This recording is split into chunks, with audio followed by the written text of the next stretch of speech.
আমার সবচেয়ে যেটা মনে হয়েছে আমার ফুটবল এই টিমটা কিন্তু ফিজিক্যাল ট্রেনার ইজ নট একদম am I correct or wrong? Total team এবং এই টিমের ফিটনেস একদম নেই।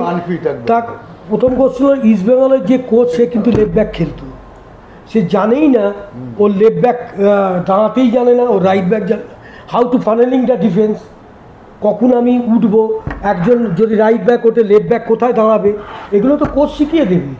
এ তো আমরা অরুণদার থেকে শিখেছি, ছ বছর দুটো এশিয়ান গেমসে শিখিয়েছি।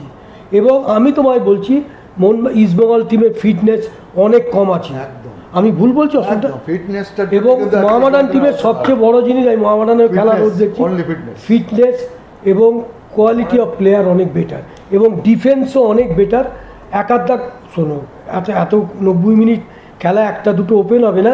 এই টিমটার প্রথম কোশ্চেনটি লেটে টিমটা নেমেছে, আমি ভুল বলছি কিনা জানি না, স্পন্সার লেটে পেয়েছে, সেই অনুযায়ী মোহামেডান যে টিম করেছে তার লোকের চোখে আঙুল দিয়ে দেখি।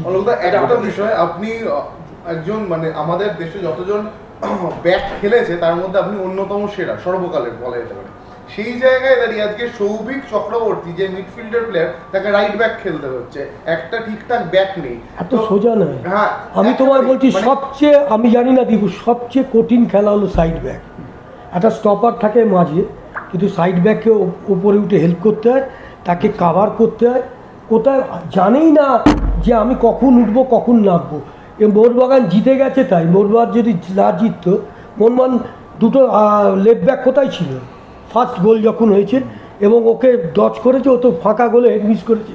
সেকেন্ড গোল যখন রিয়াটাকে করেছে, বলটা পেয়েছে, ভেতরে ঢুকেছে, না সুভাশিস না আশিস রায় পুরো ছিল না। আমি তো খেলাটা দেখছি, যেহেতু আমাকে রিপোর্টিং করতে হয়, সেই অনুযায়ী মোহামেডান ডিফেন্স অনেক ভালো।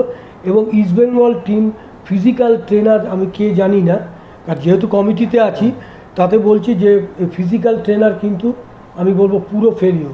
টিমটা আমি জানি না, টিমটা দাঁড়িয়ে যাচ্ছি। তারপরে বলো না যে তালাল বলে যে ছেলেটা এত ভালো ফুটবল, সে কেন খারাপ খেলবে? তা সেটা তো তুমি রেকটিফাই করার চেষ্টা করবে। বিইং এ কোচ, তুমি তো বড় কোচ, তোমাকে তো এনেছি আমাদের দেশে কোচিং। তুমি 3 ম্যাচ হেরে গেছো, এই 3 ম্যাচ রিকভারি করা ভেরি ডিফিকাল্ট নাও, কারণ প্রত্যেক টিম কিন্তু ভালো টিম আছে। সমর্থকরা একটু আবেগে ভাসছেন, তারা কিন্তু কোচ বদলের একটা দাবি তুলছেন, গো ব্যাক ধ্বনি উঠছে মাঠে, এই ব্যাপারটা কি বলবে? দেখো, খেলতে না পারলেই, টিম হারলেই কোচকে সরে যেতে হয়।